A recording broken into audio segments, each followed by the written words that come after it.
I never figured I'd end up stocking shelves at a 24-hour Walmart in Millfield, Ohio at 28 years old. Not that it had some grand plan. Managing inventory at that furniture warehouse in Columbus wasn't exactly living that dream. But this felt different. Worse, maybe. The fluorescent lights hummed overhead. That electrical buzz that gets into your teeth if you stand still too long. I was in aisle 7, home goods section, holding a box of picture frames and staring at the perfectly aligned roll. On the shelf, everything looked full, untouched, actually. The warehouse job had been steady, at least decent pay, benefits that almost covered a doctor's visit if you didn't mind the K.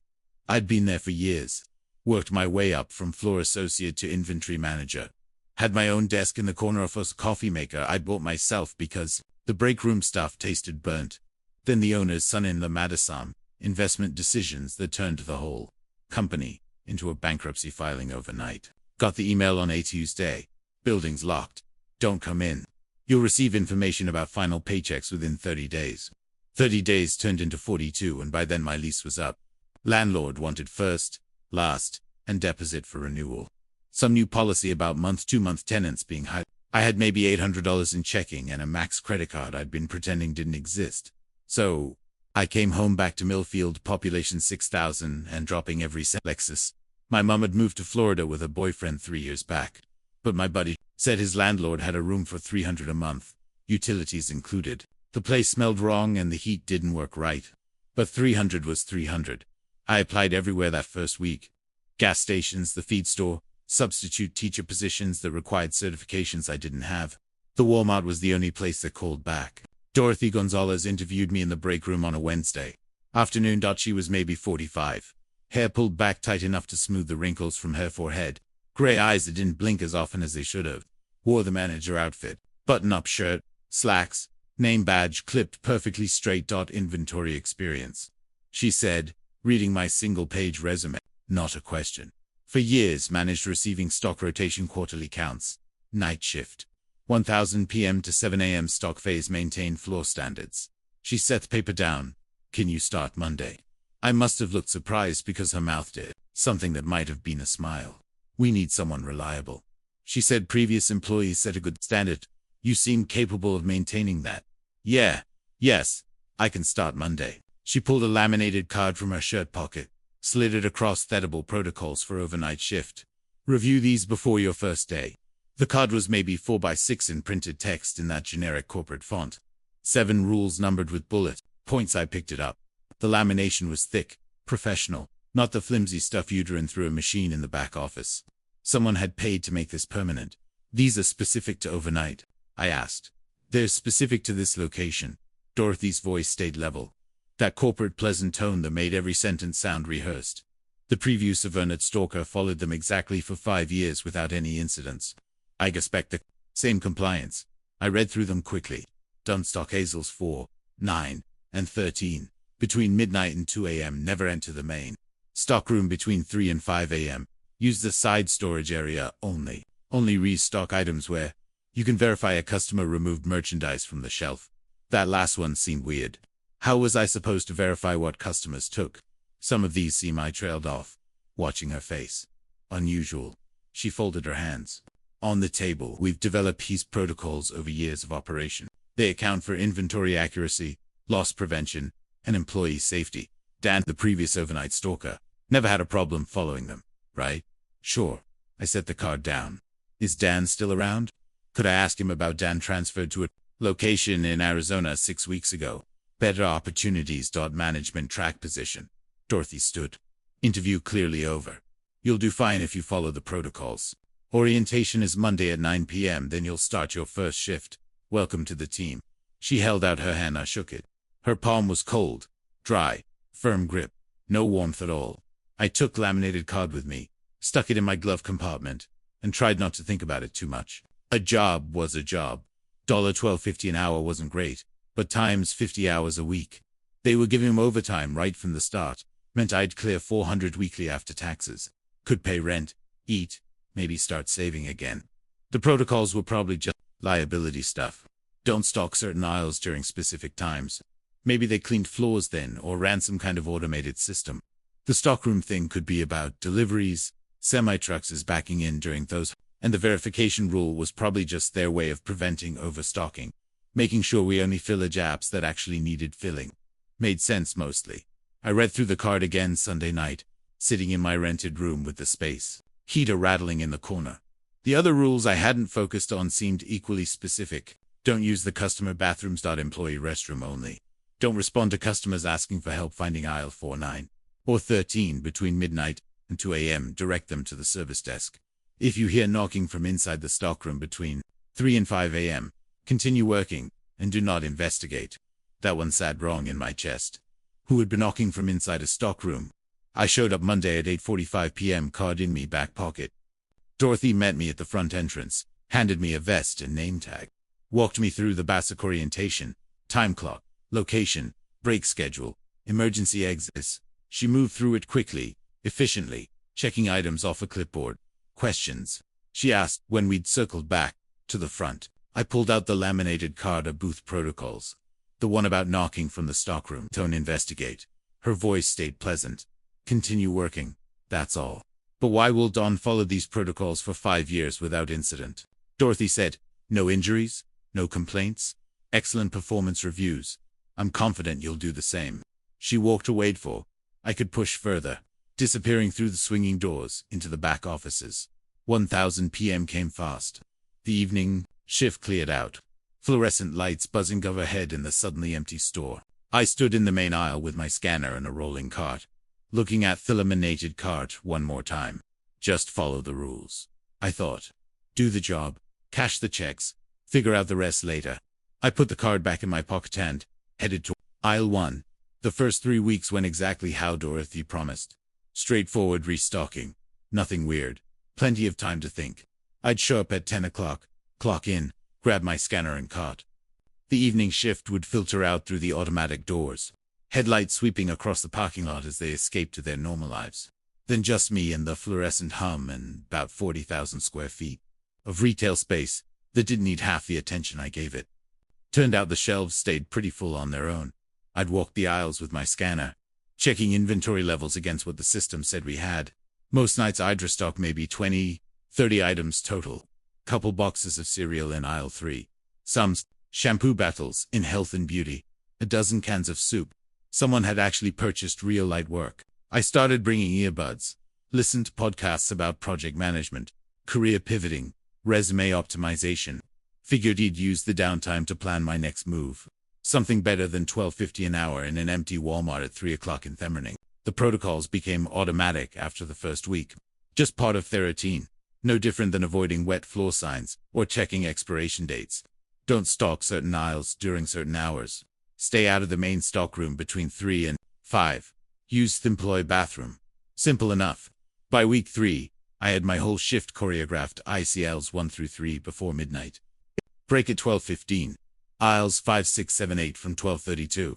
2. Another sweep of the store, facing products. Straightening end caps. Second break at 3:30. Light cleaning until 6 o'clock. Then final inventory check before the morning crew arrived at 7. Peaceful, really. Gave me space to think without anyone asking questions or needing anything from me. Then Thursday off week 4 happened. I was working aisle 2, restocking parcel boxes when the sound started. That electronic beep from the self-checkout stations up front. The scanner sound they make when an item passes over the reader. Beep, beep, beep, beep. Steady rhythm. Sumio no running. A full cart through except it was 12:30 in the morning. And I was alone in the store. I pulled out my earbuds. The beeping continued, methodical and consistent. Walked toward the front, past a box still in my hand, and stopped at the end of aisle 2, where I could see the self-checkout area. All 6 stations were active. Screens lit up, displaying running totals.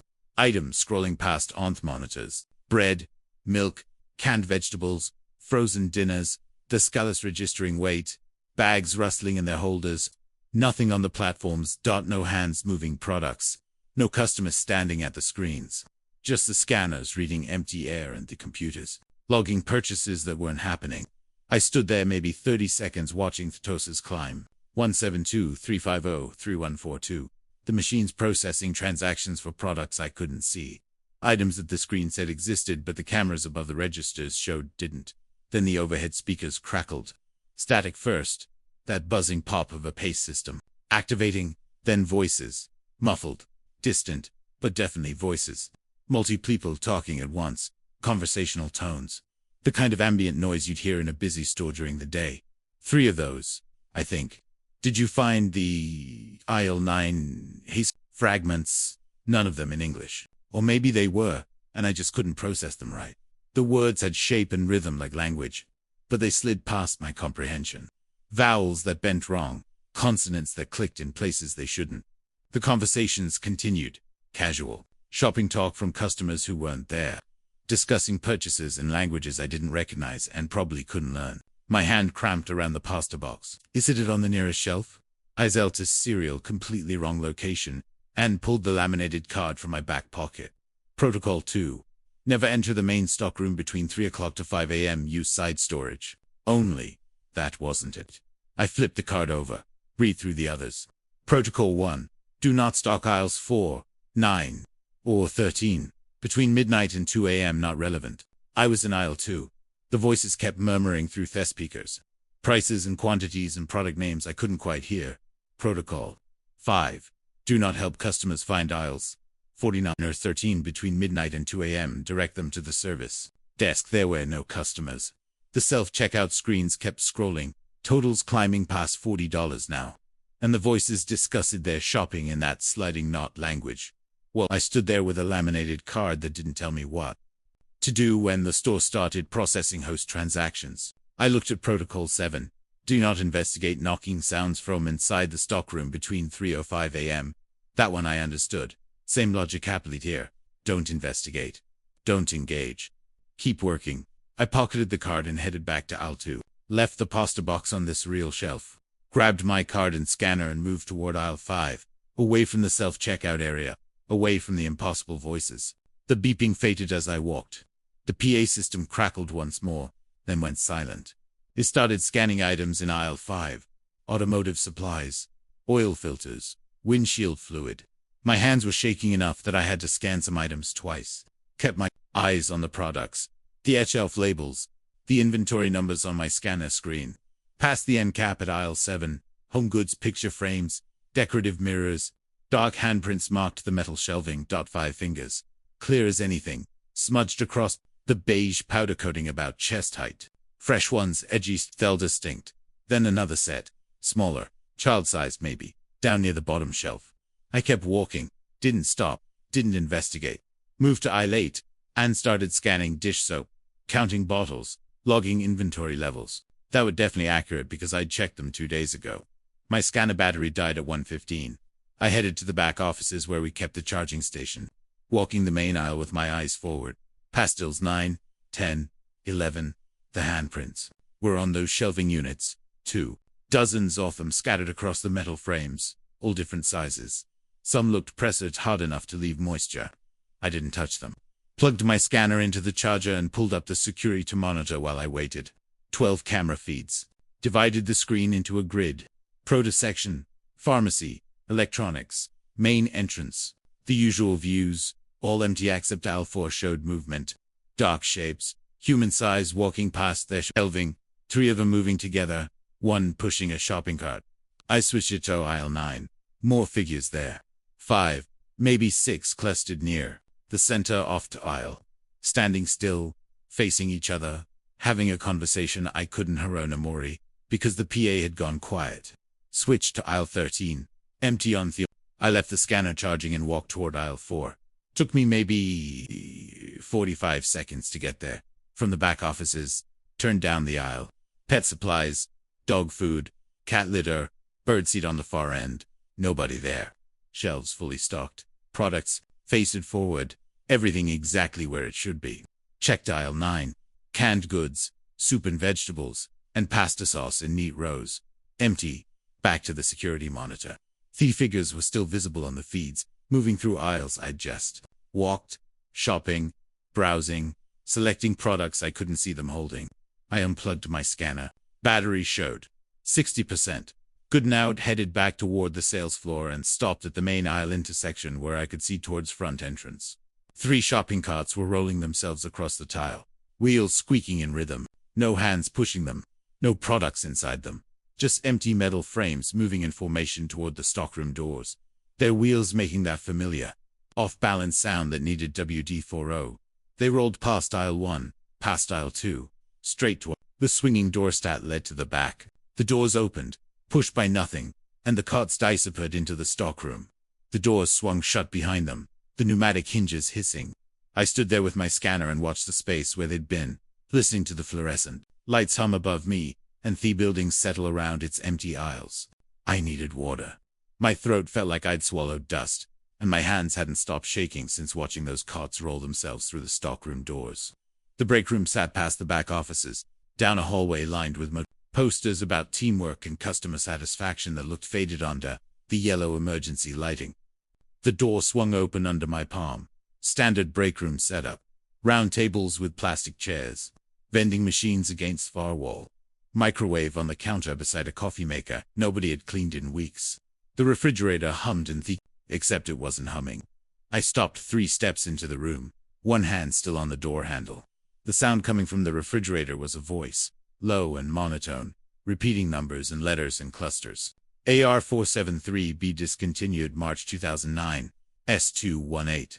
A discontinued November 2007, T944S discontinued. Dan's voice. I'd only heard it on Cedering training videos Dorothy had shown me on my second shift. Safety protocols, proper lifting techniques.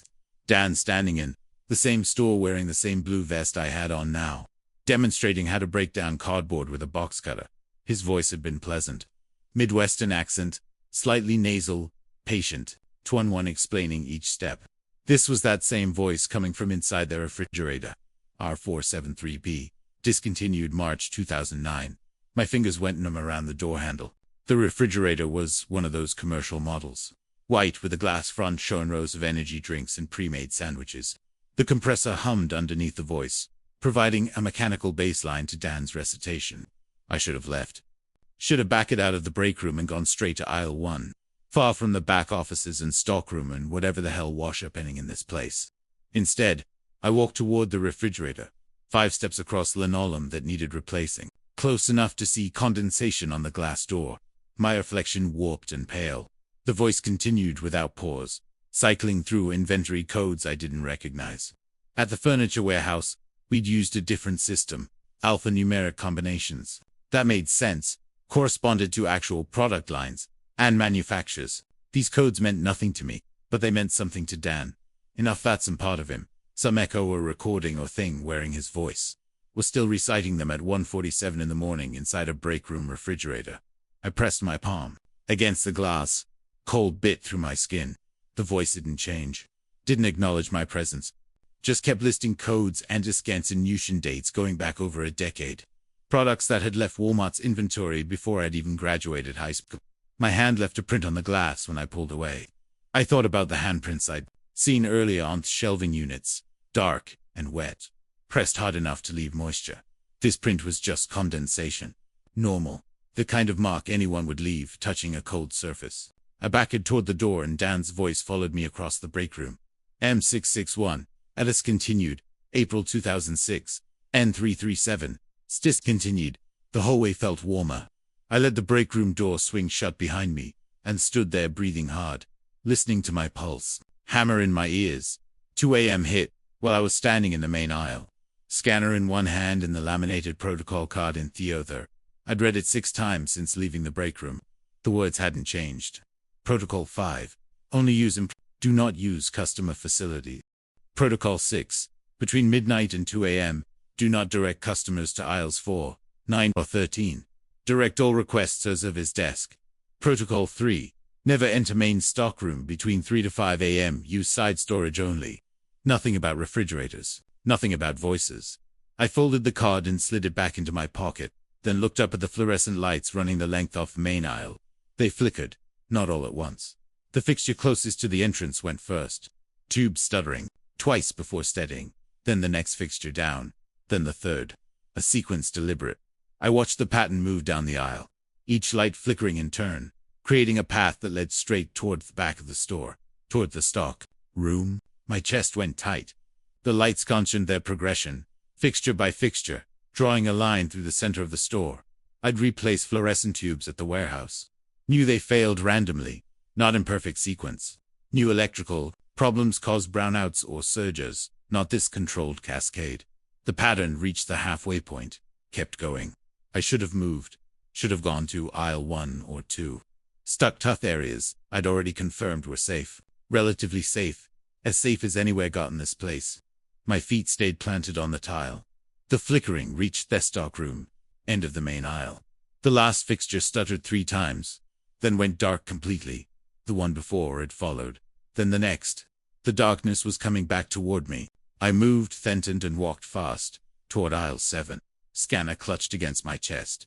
Behind me, the lights continued their reverse sequence, extinguishing one by one.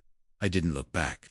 Didn't want to see how close the darkness was getting. The lights in aisle 7 stayed steady, bright, and normal, humming their usual electrical song. I pressed my back against the end cap and waited, counted my breaths. Tried to remember if their protocol said anything about lights, about paths, about staying put or moving one. Things started acting wrong. Nothing. The card covered specifications, specific times, specific restrictions. It didn't cover this. After 2 minutes I risked a glance around the end cap. The main aisle lights were back on, all of them steady fluorescent white running the full length of the store. I saw thief footprints when I turned back to aisle 7. Wet prints on the polished floor appearing right in front of me. One step, then another, tracking across the tile in a straight line toward the pharmacy section. No feet visible, nobody. Just the prints themselves materializing as I watched. Mud. Dark brown, almost black, clumped, and wet. The kind that came from deep soil. The kind that stuck to boots and required scraping. The smell hit me a second later. Old earth and something underneath it. Something that had been buried and shouldn't have been disturbed. Decay, but not food rot. Organic matter breaking down slowly in airless space. My stomach turned. I backed up against the shelving, putting distance between myself and the prints that kept appearing. They moved at walking pace, steady and purposeful. An adult stride based on the spacing. Work boots from the tread pattern. I'd smelled dirt before, plenty of times. My uncle had farmed soybeans outside Millfield, and I'd spent summers helping with equipment maintenance. Fresh-turned soil smelled clean, alive. This smelled twang, ancient, and stale, and corrupt. The footprints reached the intersection with aisle 8. They turned right. I waited until they disappeared around the corner before I moved. My scanner slipped. In my grip, my palms were sweetened despite the store's air conditioning. I wiped them on my jeans and headed the opposite direction, toward the front end. The prints hadn't made sound. No squishing, no wet slap-off boots on tile. Just visual evidence of something walking through the store. Tracking in mud from somewhere stat didn't exist inside a sealed building. The sound started when I reached aisle 12. Dragging, heavy and rhythmic, moving across these ceiling tiles directly above me. I froze mid-step. Scanner halfway to the shelf and listened to something massive pull itself overhead. The tiles shifted, slight movements barely visible. The metal grid supporting them creaked. I took one step sideways. The dragging sound adjusted. Following my throat closed, I managed another step, perpendicular to my original path. Above me the sound changed direction. Still dragging, still heavy enough to stress ceiling grid. It was tracking me. I stood completely still. The dragging stopped. Silence pressed down from above, heavier than the sound had been. I counted 5 heartbeats, each one slamming against my ribs. Then I ran not toward the exit. I'd learned that much, at least learned that leaving wasn't an option. Dorothy would accept without consequences I couldn't afford. I ran toward aisle 15, the farthest point from wherever that thing was positioned. The dragging sound followed. Faster now, keeping pace. Tiles rattled in their framework. Dust sifted down, visible in the fluorescent light. I made it to aisle 15 and pressed myself against the shelving, chest heaving. The sound stopped above the intersection between 14 and 15. Waiting. I didn't move. Didn't breathe more than I absolutely had to. My shift had 4.5 hours left. Dawn was a foreign country I might never reach. The phone started ringing at 2:23. Customer service line mounted on the wall near the service desk. Old-style lamp with a coiled cord. The receiver, shaking in its cradle with each ring. Sharp and electronic, cutting through the store's silence. I approached it slowly. The ringing didn't stop 16 times. 17, 18. Protocol 5 said, use the employee restroom only. Protocol 6 covered directing customers during midnight to 2 a.m. Nothing about phones. I picked up the receiver on ring 24. Breathing not heavy, or threatening, just steady. Respiration in and out, slightly too fast to be resting rate, human rhythm and sound. I opened my mouth to speak, couldn't manage it, my vocal cords had locked underneath. The breathing I heard, mechanical sounds, distant but distant, conveyor belts maybe, or hydraulic systems, industrial equipment running in some space. I couldn't see the breathing content without pause. And behind it, those machines kept operating, purposeful and tireless. I held the phone away from my ear. The breathing continued, audible, even at arm's length. I counted 30 seconds, a minute, 2 minutes. Finally, I hung up. The phone rang again. Immediately I walked away, let it ring. The sound followed me down 3 aisles before distance muted. I know that I could pretend it wasn't happening. 2:58 a.m. The stockroom's locked door sat at the end of the main corridor, past the back offices. Heavy steel with a push bar on the sales floor side. Card reader mounted at shoulder height. I'd never tried accessing it. Dorothy had been cleared during orientation. Main stockroom between 3 and 5 a.m. Was off limits. Side storage only. I stood 15 feet away, pretending to check inventory in my scanner. The scratching started at 259. Soft at first. Fingernails on metal or something similar. Rhythmic scraping that came from the other side of the door. Low near the floor. Then rut. Multiple points of contact. Scratching in harmony. If that word could apply to a sound that made my skin crawl. I looked at my scanner. The time clicked over. 2300 a.m. Protocol 3 was now active. Main stockroom, off limits, fourth, next 2 hours. The scratching intensified. Not frantic, deliberate, methodical. Like something working its way through a task it had performed many times before. I backed toward the sales floor. The scratching followed my movement somehow, concentrated on the section of the door closest to where I stood. When I moved left, it shifted left. When I stepped right, it adjusted. My shoulders hit the swinging door that led to the main aisle. I pushed through and let it close behind me, cutting off my view of their stockroom entrance. The scratching didn't stop. I could hear it through the door, through the distance, through the walls themselves. Patient and persistent. I was in aisle 9 when I heard the voices. 3 a.m. had passed. The scratching had faded. I'd been restocking, cleaning supplies. Hands moving on autopilot while my brain tried to process everything that had happened. Since 1000 p.m. the voices started as murmurs, as indistinct conversations somewhere in the store. I pulled out my earbuds. I'd put them back in around 3:15. Desperate for something normal. Something human. The voices were coming from aisle 4. I moved closer. Stopped at the end cap where I could hear, clearly without being seen. Transferred to Phoenix in July. Lasted 6 months before Angela made it. Almost 8 weeks. Best performance in years. The one before her, Marcus. He only managed 12 days. Male voices. 2 of them, maybe 3, discussing people I'd never heard of. I'd asked Dorothy about Dan during my interview.